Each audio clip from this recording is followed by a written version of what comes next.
Good morning बच्चों। SRC nursing YouTube classes में आपका स्वागत है। आज हम नर्सिंग से रिलेटेड कुछ टॉपिक को पढ़ेंगे। फर्स्ट वन टॉपिक है osteoporosis. Osteoporosis is a bone disease. Osteoporosis एक बोन डिजीज है in which bones become weak, brittle and prone to fracture.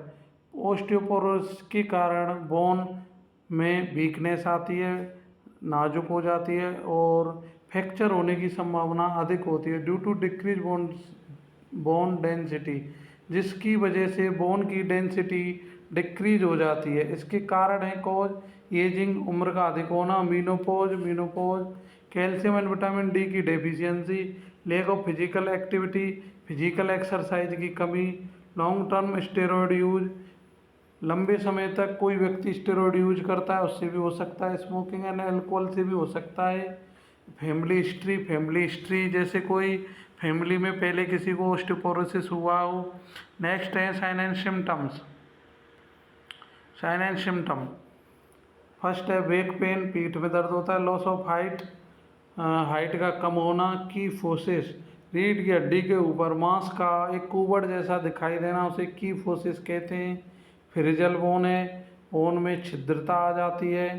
Frequent fracture होता है, बार बार फ्रैक्चर होता है। नेक्स्ट डिजीज है rheumatoid arthritis. Rheumatoid arthritis is a chronic autoimmune disease causing joint inflammation. Rheumatoid arthritis एक लंबी autoimmune disease है जिसके कारण जॉइंट में इन्फ्लामेशन हो जाता है, स्वेलिंग आ जाती है, पेन होता है। कॉज है इसके ऑटोइम्यून डिसऑर्डर है, जेनेटिक फैक्टर्स हैं, स्मोकिंग है, एनवायरमेंटल फैक्टर है, हार्मोनल चेंजेज है।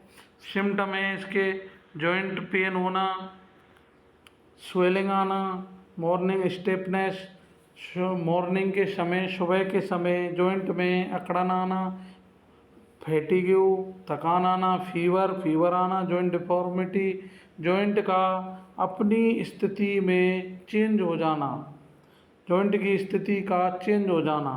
वार्म टेंडर जॉइंट है, इसमें गरम जॉइंट होते हैं जो गर्म हो जाते हैं, जो छूने पर उनमें दर्द होता है। नेक्स्ट डिजीज है diabetes mellitus. Diabetes mellitus is chronic metabolic disorder है with high blood glucose. Diabetes mellitus is a लंबे समय की मेटाबॉलिक डिसऑर्डर है।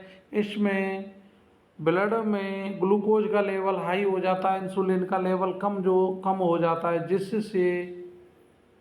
जिससे इंसुलिन होता है वो सही ढंग से काम नहीं कर पाता है। इसके कॉज हो सकते हैं जेनेटिक फैक्टर्स हो सकता है, ओबेसिटी मोटापा हो सकता है, सेडेंटरी लाइफ हो सकती है, ऑटोइम्यून डिस्ट्रैक्शन टाइप 1 में डिस्ट्रैक्शन हो सकता है, पुअर डाइट हो सकती है।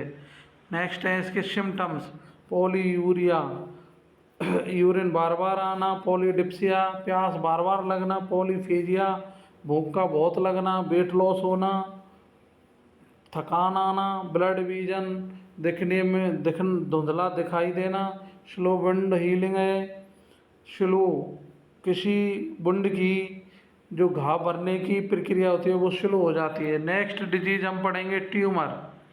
ट्यूमर क्या होता है? Tumour is a abnormal growth of cell, benign और मैलिग्नेंट ट्यूमर। ट्यूमर एक सेल का एबनॉर्मल ग्रोथ होता है जो बिनाइन और मैलिग्नेंट दो टाइप का होता है। बिनाइन होता है नॉन कैंसर सेल होता है, मैलिग्नेंट कैंसर सेल होता है। बिनाइन ट्यूमर होता है वो धीरे धीरे धीरे ग्रोथ करता है, मैलिग्नेंट ट्यूमर होता है वो बहुत फास्ट ग्रोथ करता है। जो बिनाइन ट्यूमर होता है ये